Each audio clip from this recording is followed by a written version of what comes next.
Okay, so what I want to do today is to have a look at the dynamics of some network rewrite systems. So these systems have very simple rules, and we're always going to initiate them from the same simple initial seed, which is the triangular prism with faces included. And we're just going to evolve this system under this simple rule here.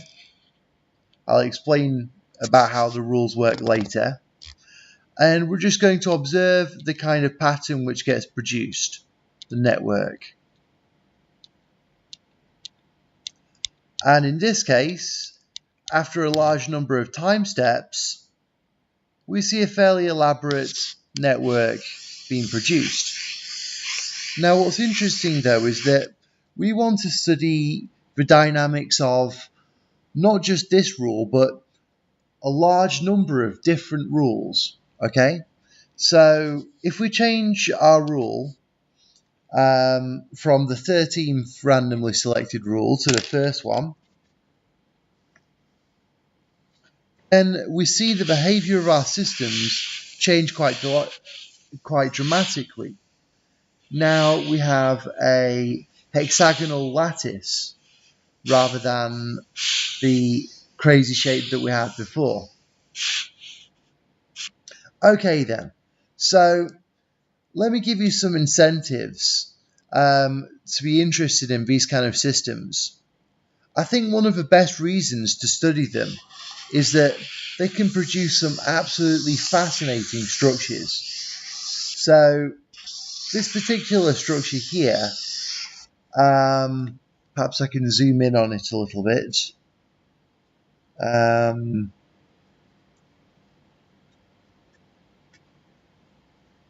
There we are. And pan across. So this system here is kind of like a deformed sphere, except that it has the property that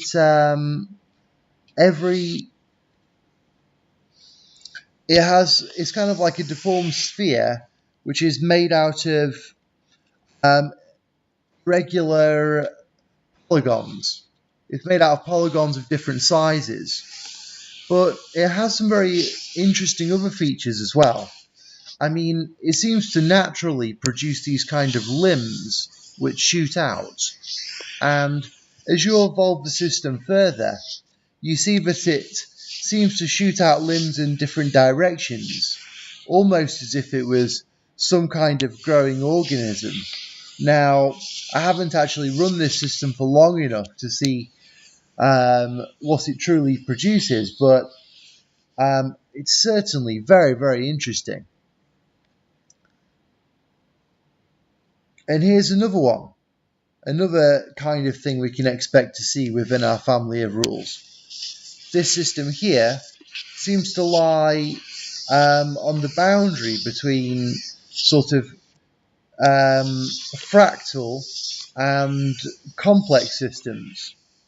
You see, near the peripheries we have this kind of self-similarity, but the overall structure of the network is really quite heterogeneous. Well, okay then, so let's now take a look at let's take a brief look at how these rules actually work. Okay, so what we're essentially showing here is a kind of enriched picture of the network. So rather than just showing the vertices and edges, we're also highlighting some special extra features. In particular, we're showing where the writer is. So the writer is kind of like you can think of it like a little spider or something, which crawls around the network, changing the topology as it goes. And the writer is specified by a blue vertex. But just to give us enough kind of symmetry breaking to be able to specify how the writer can move, we also want to highlight a particular edge and a particular face. So the edge is specified by the red and the blue vertex, and the face is specified by the green loop. Okay? So a particular rule has three parts. So here's one part. It'll have the form AM. Okay? A is the action that the writer takes, and M is how the writer moves. Okay? So there's three possibilities for A. One possibility is just that A equals 0. In that case, nothing happens. No structural modification is performed. Another possibility is that A equals 1. And in that case, things are a little bit more interesting. So, in particular,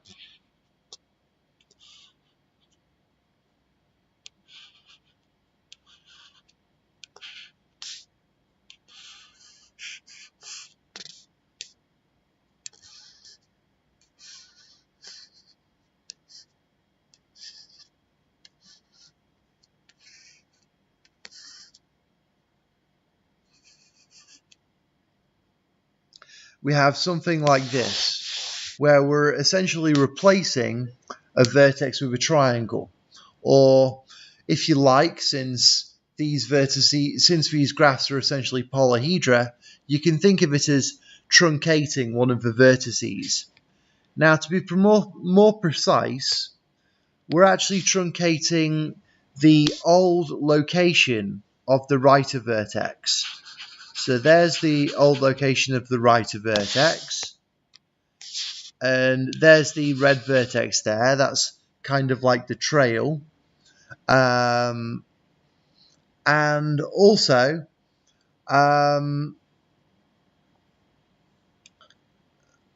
this is what happens to it. So we're replacing the blue vertex with a triangle.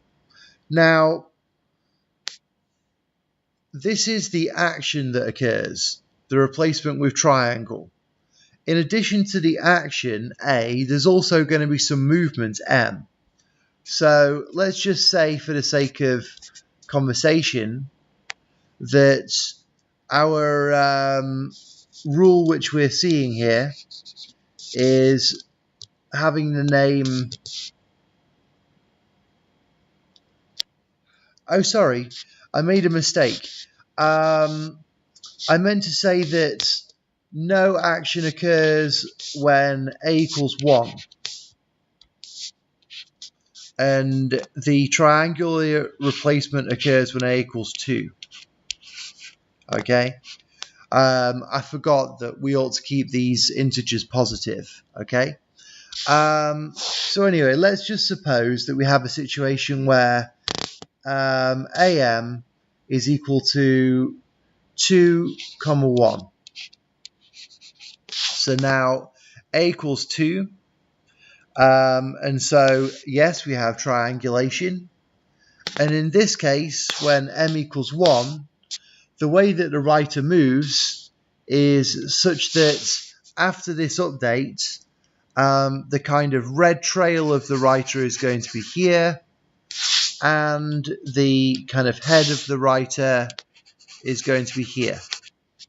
Okay? So this is one particular scenario. And this is actually the scenario which has been realized in this diagram that you can see up here.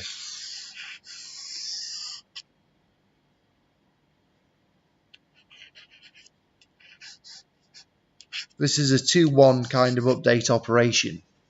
Now, in addition to this, oh, by the way, I probably ought to highlight in the green faces as well. So there they are. Now, in addition to this, there's just one extra little rule which can occur, and that's what we call the edge exchange rule. And so that occurs when the action equals 3. And then we get what I call edge exchange. And what that basically means is that we'll go from a situation like this.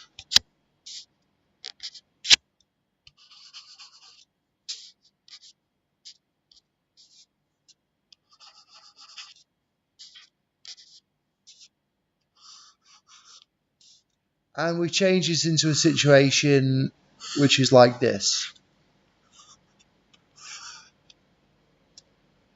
Okay, so essentially we're kind of turning the edge horizontal and parting these V shapes, if you like. Now note that this isn't always possible. In particular, there's going to be these two faces to the left and right of this line. Okay, so let's mark them out in a different color, say purple. Now, if both of these purple faces are triangles, then when we perform this edge exchange operation, we're going to end up with faces which have less than 3 edges on their boundary. So that's not going to be possible. So if we come across such a situation where we're told to do an exchange operation, but we can't, we just do nothing except do the right of movement.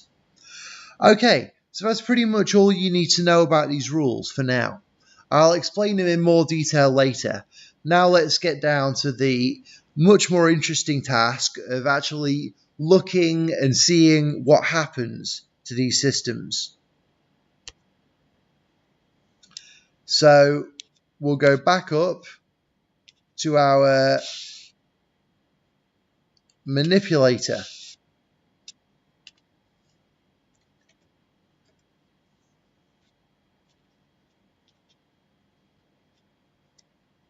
It might as well go full screen.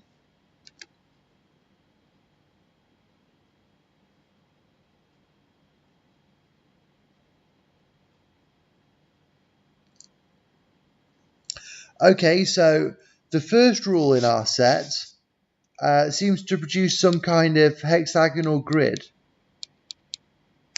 So make a record of that.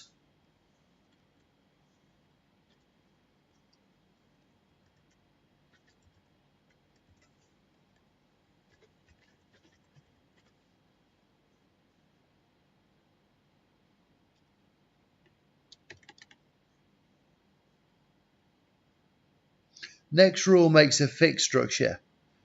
We're just going to ignore that. The next rule makes an elongated, serially repeating structure. So if we just watch this thing evolving, it looks kind of interesting at the beginning, but the long-term behavior is really kind of dull. You soon see that it's just repeating and growing out the same kind of structure again and again. So we're not really too interested in this thing. That's what it looks like after 600 steps. So we won't even bother recording that snake thing. There's another snake, another prism. Like, actually, the vast majority of these rules will turn out to be too trivial to be of interest. But every now and again, you come across something that's really interesting.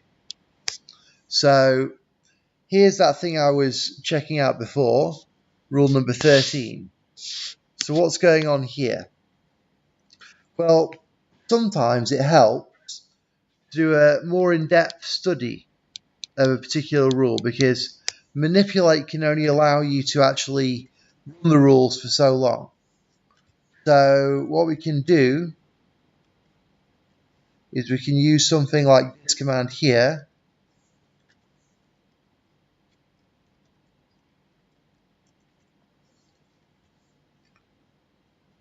And we'll put this rule inside. Run the thing for 3,000 time steps. And let's see what we get.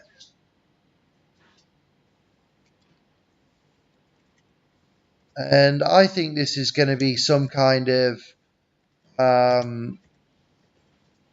I'm going to call it a complex linear network. Just taking a guess. Yes. So it seems to be serially repeating, but with very high period. Okay.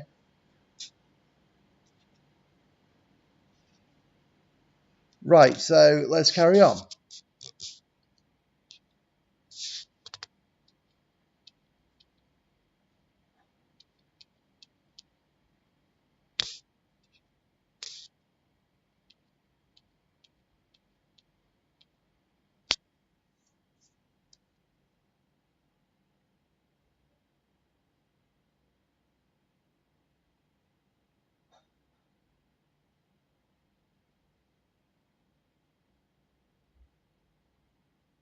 Okay, that one looks fixed.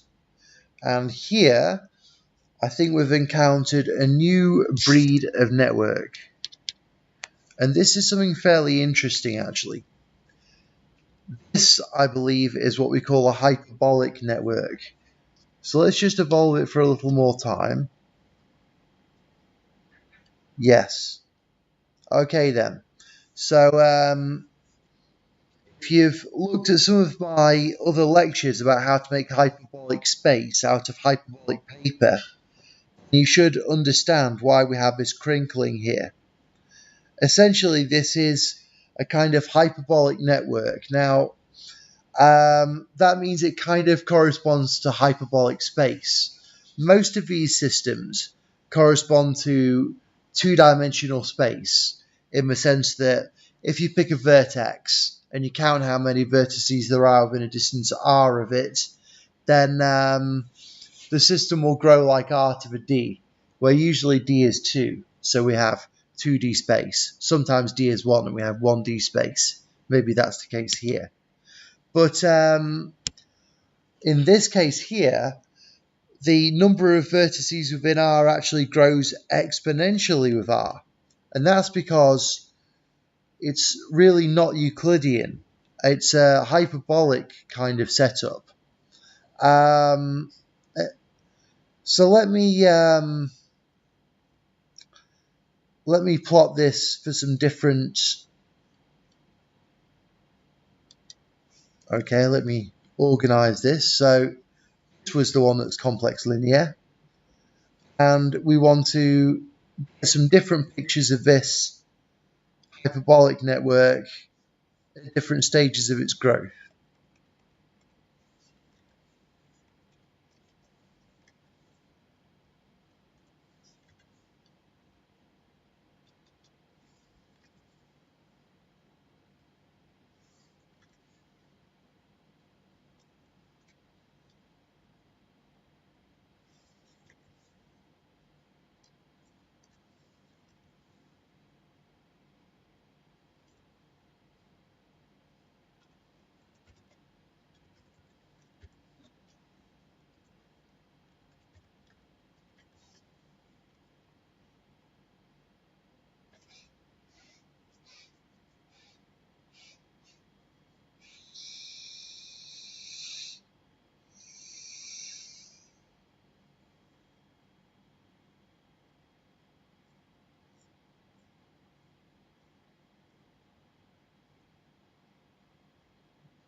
Okay, it seems to be taking quite a long time to actually produce these plots.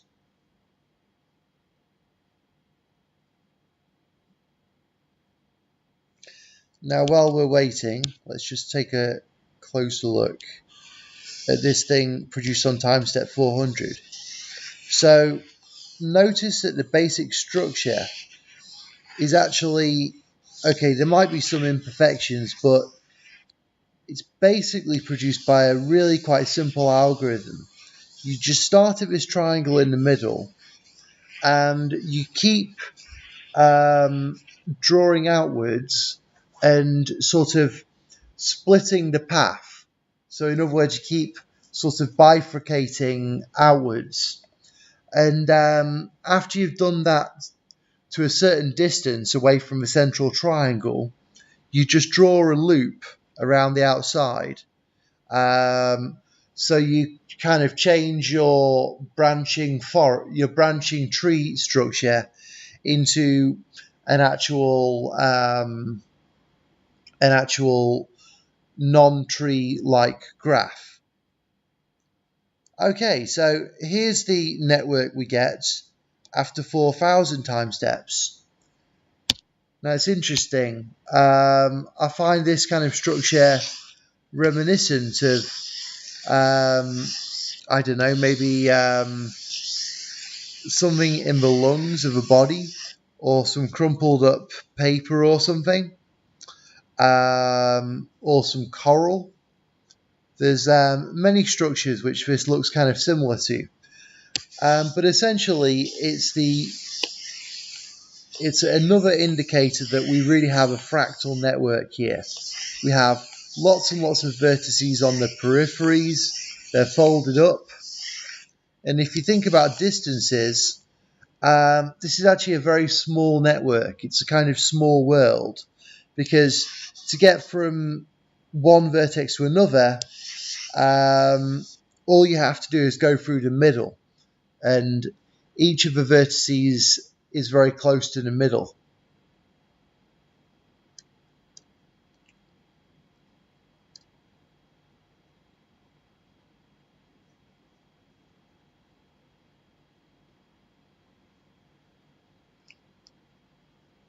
Okay, let's continue our search.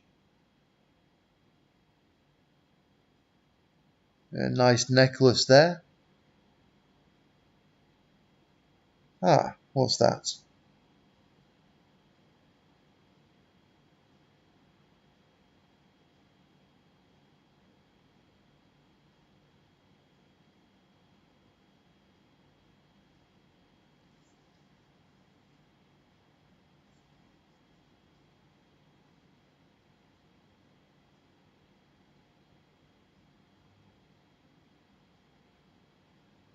Okay, it looks like this is just going to end up being a linear thing, but we better check it out just to be sure.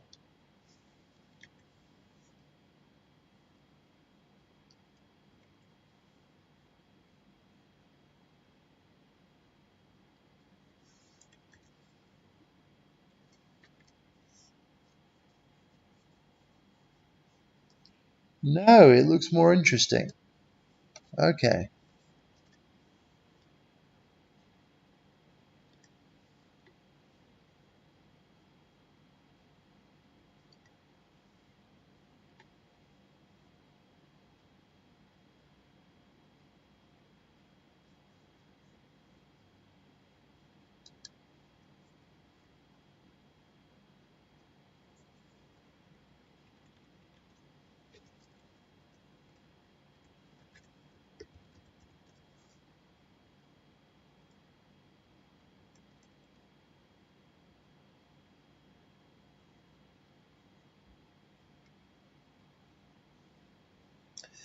Okay, so this looks really very sort of complicated.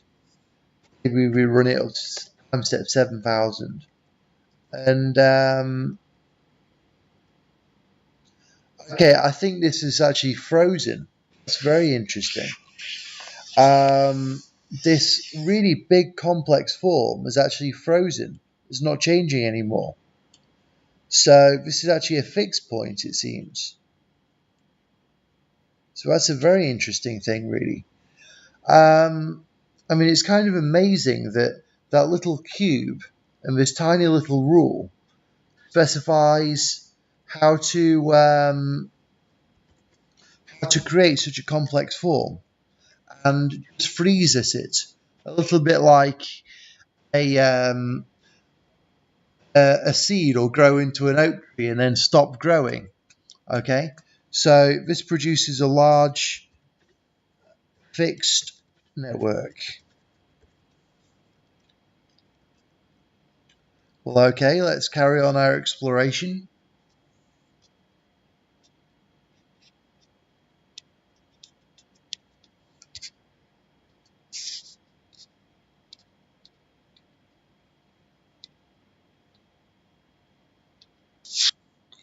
And what's this? Aha! This looks like the kind of thing we like. This looks like one of those things made out of a load of kind of sphere which is tiled with different sized polygons. Let's take a look at this.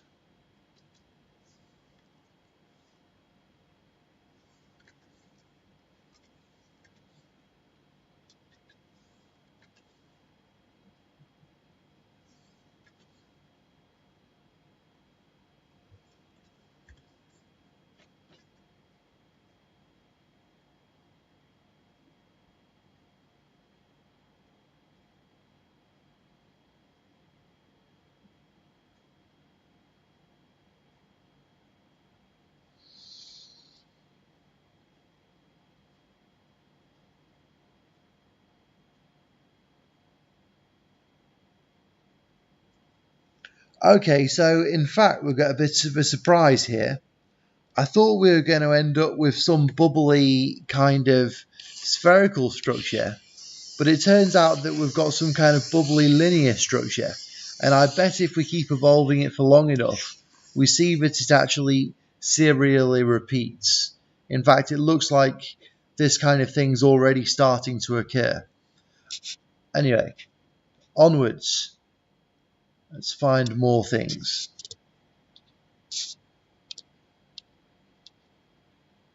What's this one? Another snake. Necklace. Fixed point. Fixed point. Snake. Fixed points. Glasses. Fixed points. Fixed points. Fixed points.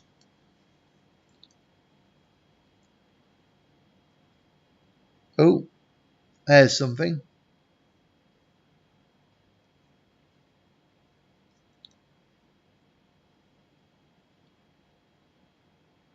Okay, this looks like a fairly interesting sort of fractal with lots of big circles in it.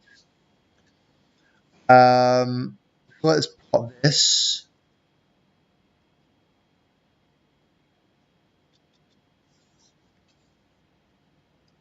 I think this is a fairly regular kind of fractal here.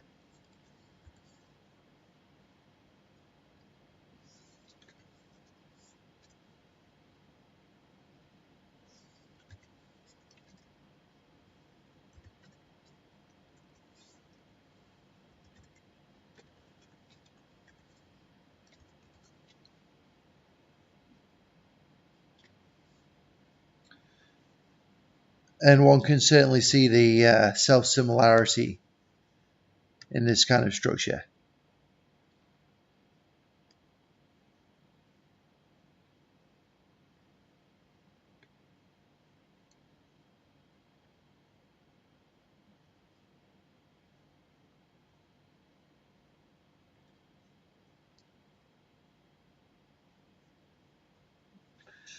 Okay then, so we carry on.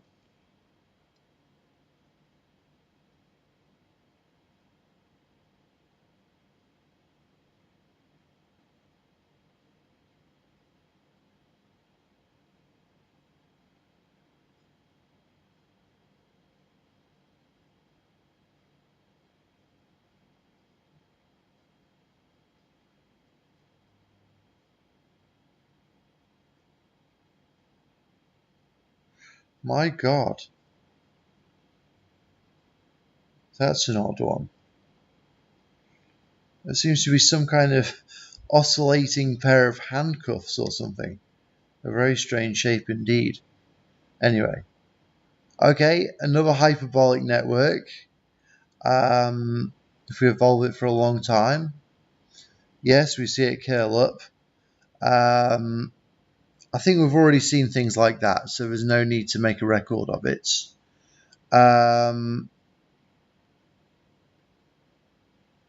What's this? That's a fixed point.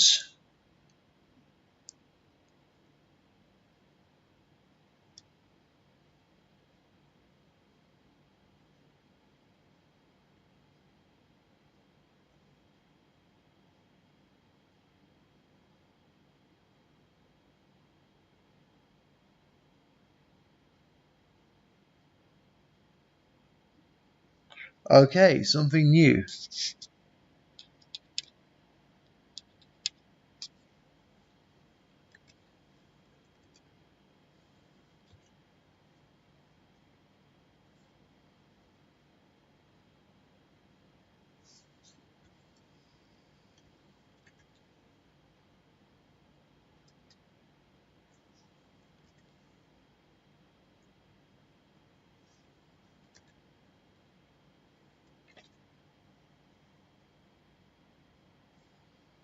This might be one of those kind of bubbly structures with the different size polygons, which I am so enamored by and I really want to find.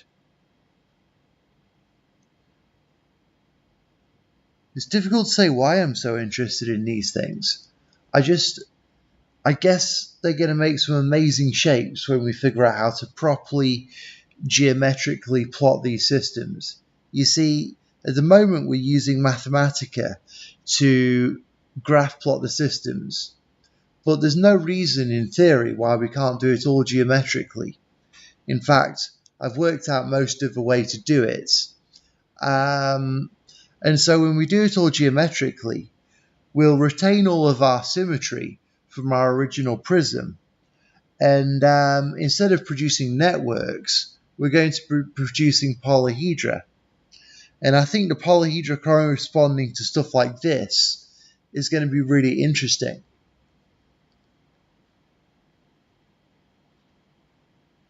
Whoops.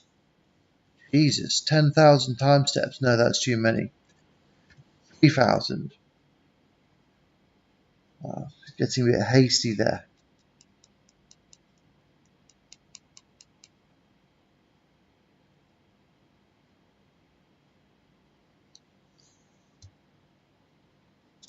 Oh dear. It looks like it actually ends up spouting off some kind of extra bit. It's unfortunate. Oh well. It looked like it was interesting, then it had to get into linear growth. It's just the way the cookie crumbles. We'll continue our search. There's a couple of interesting ones.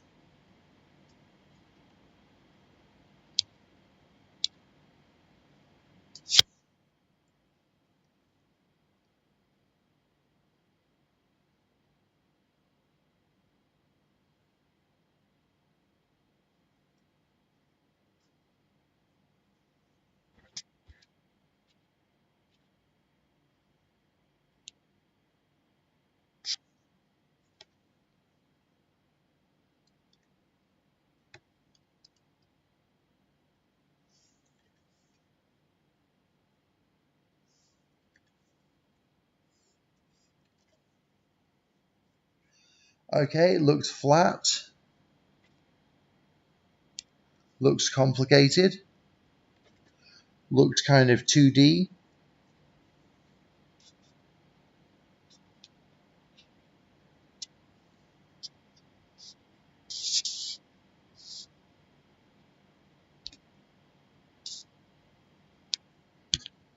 It looks fairly interesting. I guess again we're going to end up with one of these kind of concertina long one-dimensional structures. But let's see. Maybe it ends up branching off in different directions. It's not a good idea to make too many assumptions about these things. Much better to check.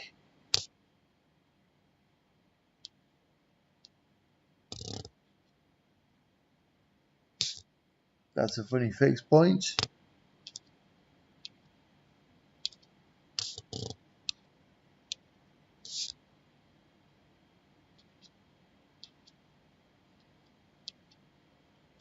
Oh, I see. Nothing's happening because it's already running.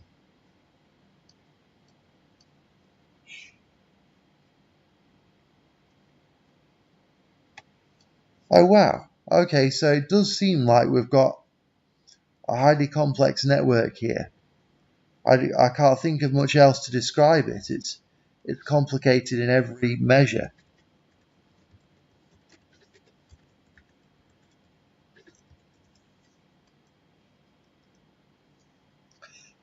Now, where were we?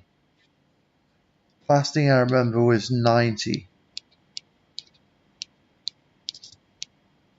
Okay, I remember that spoon thing. Let's continue on from there.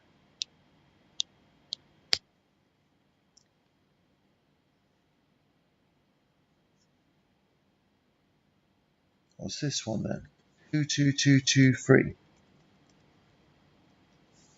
Some kind of special fractal, I guess.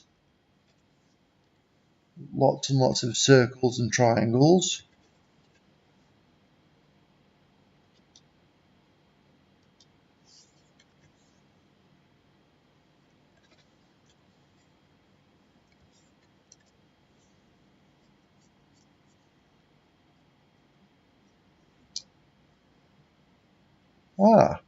Actually produces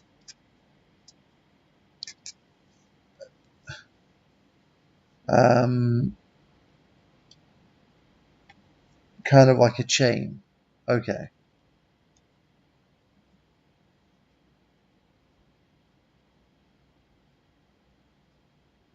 Another complex system.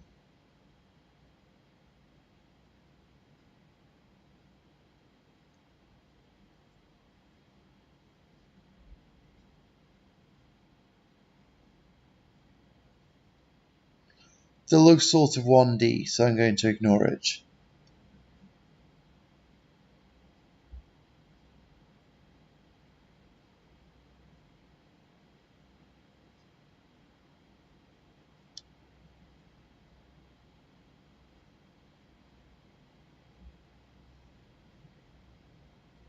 That looks interesting. Very nice and symmetric. Yes, as we increase, we just get larger glasses or handcuffs, depending on one's mood. A hyperbolic network. Interesting form. It's a bit different to the ones before. I think I'll just copy it for posterity.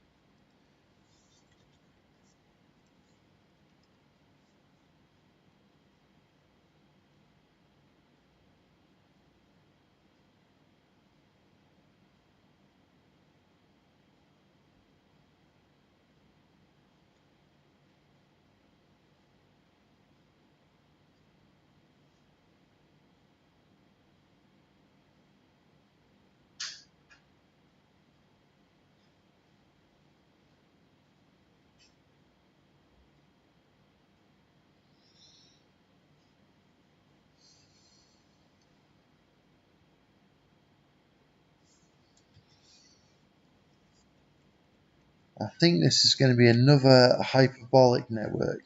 Well, let's see.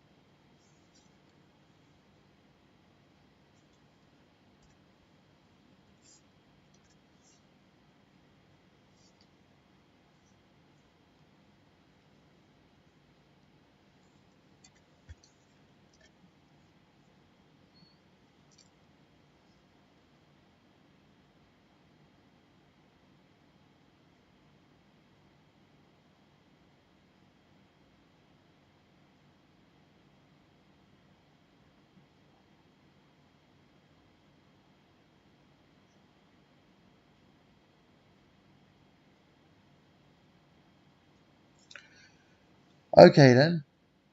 Right, so it seems to be a kind of hyperbolic network again.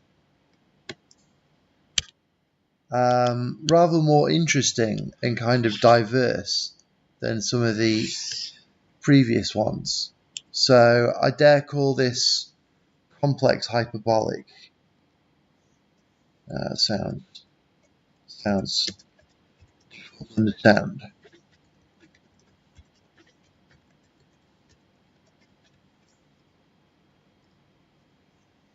Just save.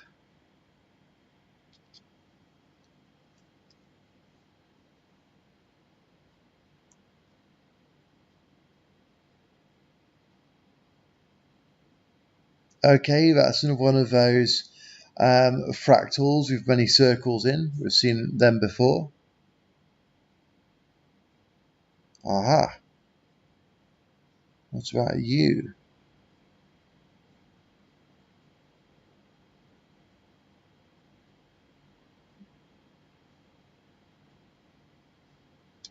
These things seem to crop up once in every roughly 400 rules or something.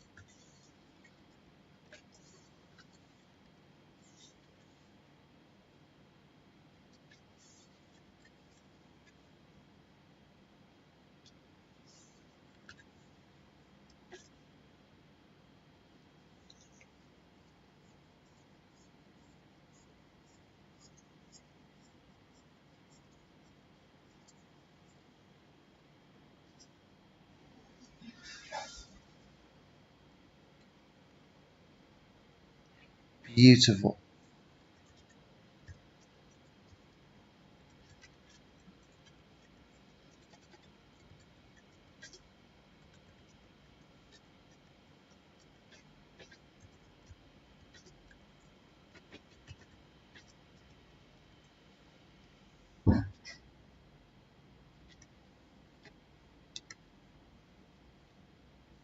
Ah, that is a wonderful fractal. So interesting. So many different holes. Let's see if we can run it for longer. Get greedy. Run it for 8,000 time steps. And check the video is still running. Good, good. Save.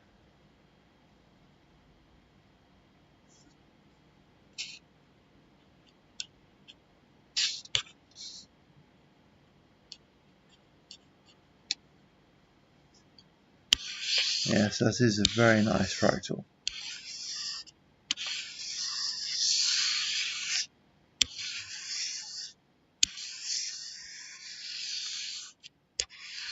I love the mixture of different sized polyhedra, but the way it fits together so elegantly. I'd love to see a nice kind of spherical setting of this.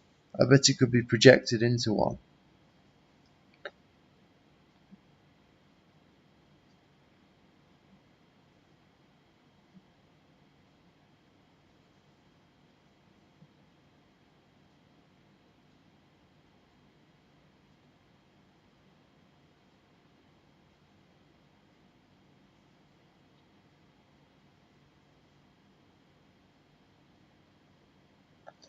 Okay, I give it 10 more seconds, then I'm going to go on to something else. 10, 9, 8, 7, 6, 5, 4, 3, 2, 1. Okay, stop that. Let's go on to something else.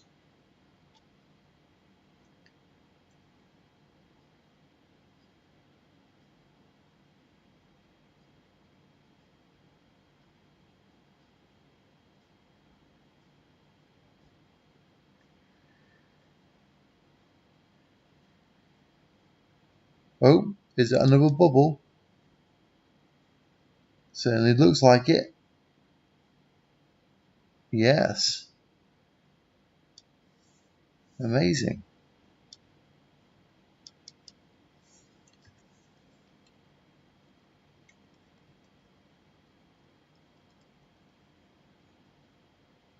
Well, let's not forget what we already have. We already have that lovely beast for 300 time steps. And we're just about to make another one.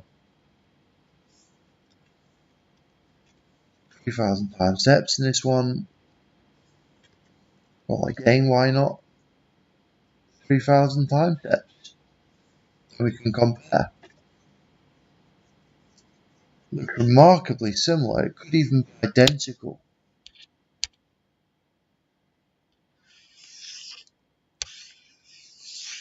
It'd be very interesting to see what actually induces these kind of structures.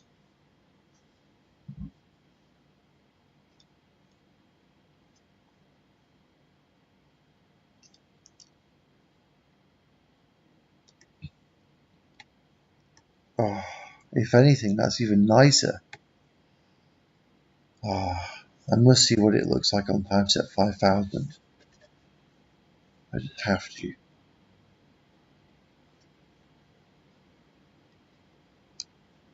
Now, let's carry on. If computer will allow. Okay, fixed.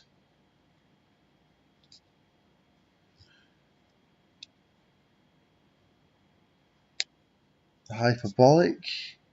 I've seen it.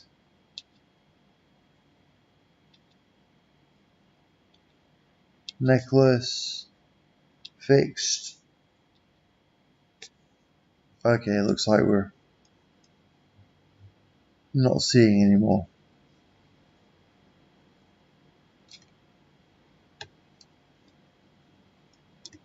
What I find most interesting is the creation of these kind of limbs, which seem to be growing outwards. Okay, that's very nice. So let's carry on.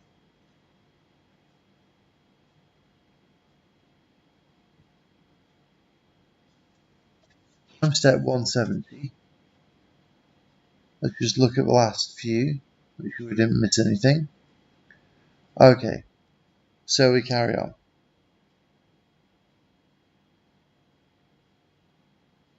What was that? I bet it's just a necklace. Yeah, just a long necklace. Nothing hiding behind this picket fence.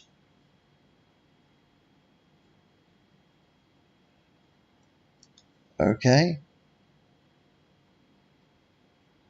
What's this one then?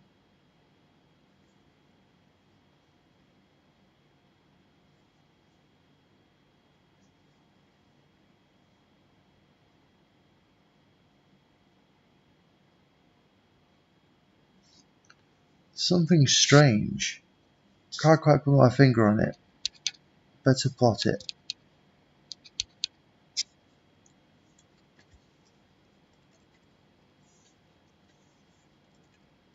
It's like a mixture of circle and fractal, and maybe a bit of complexity thrown in as well.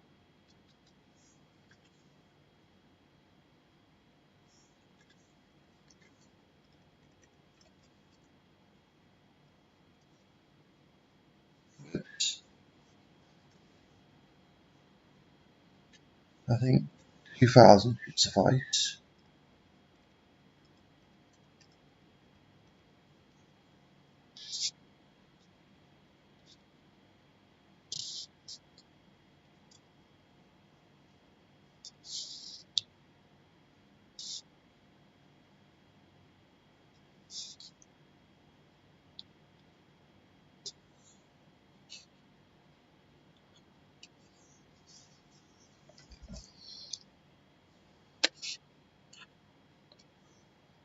Right, so it does seem to actually produce something fairly interesting. Very interesting, perhaps. Maybe 5,000 time steps.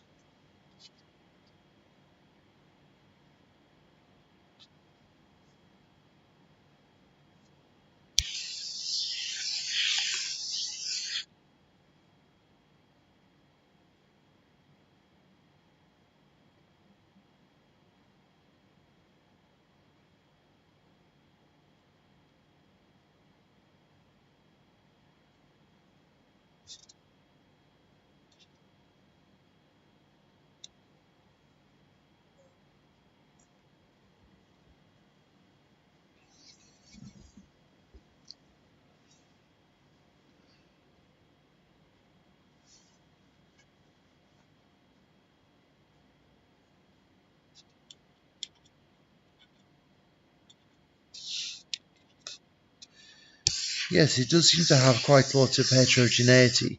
Anyway, while we're waiting for that to run, let's just review some of the previous networks which we've captured. There's really a remarkable range.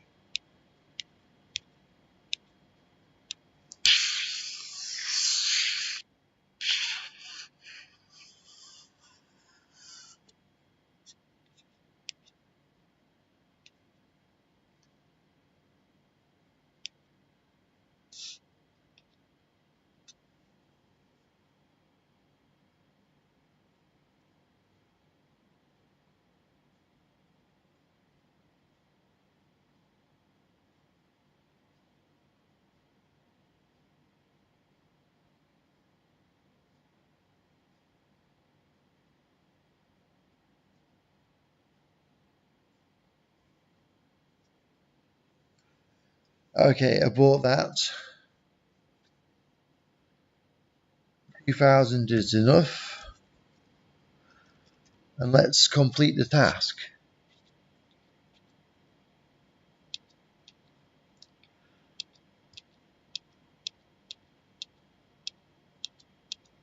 I think just going up to 250 should suffice. I know I said I'd go up to 500, but to be quite frank, I don't think I have time.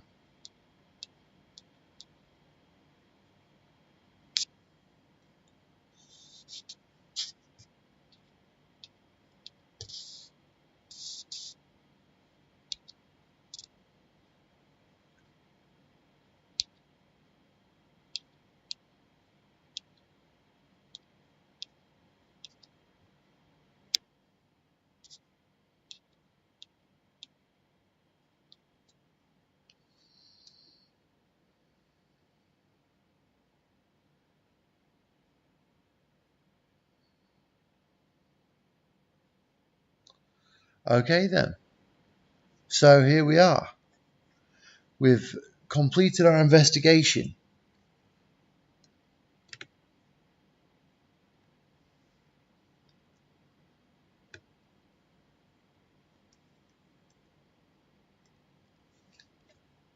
We found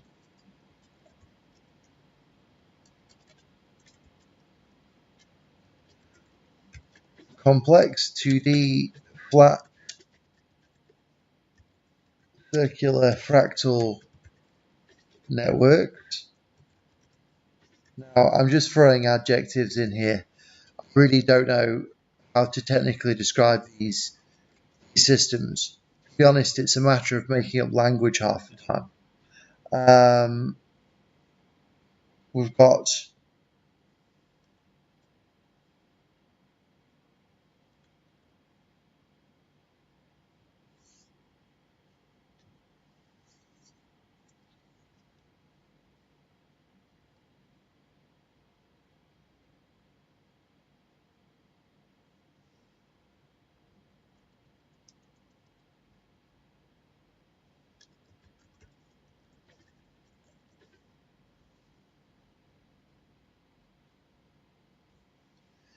systems with many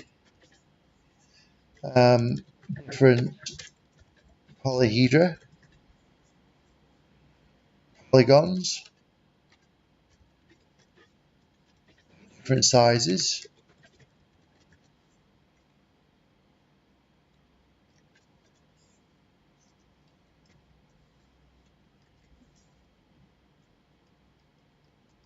and the same.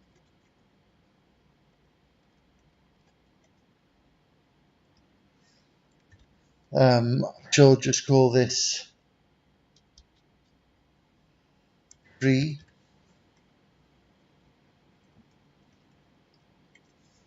hyperbolic network.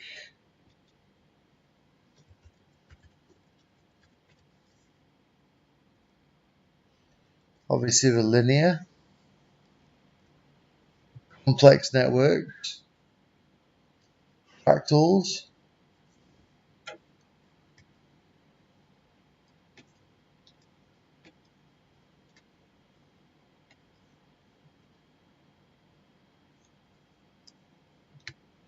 yes, we seem to have a fairly interesting array of different shapes.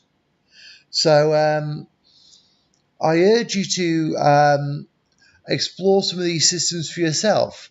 I'll put a link of one of my apps, which I put online, and you can do a similar kind of job.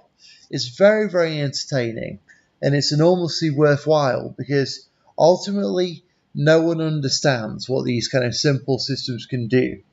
And I'm sure that they can be used to create lots of new technology. All the essential information about the update rules are shown in this table here. Okay, so this is an example rule.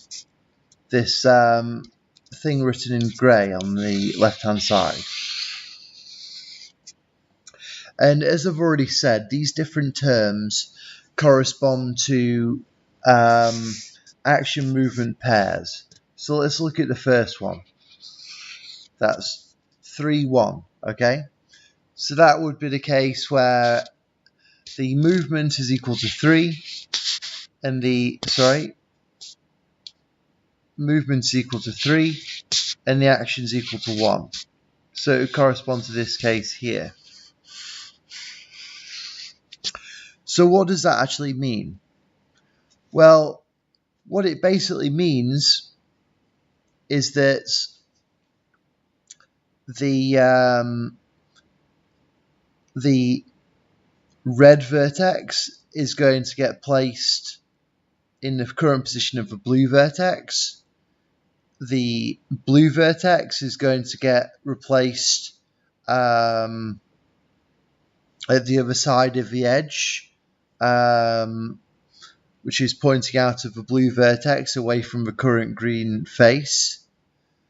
And the new green face is going to be the new green face with that edge on it, which is generated, because we're also doing a switching operation here.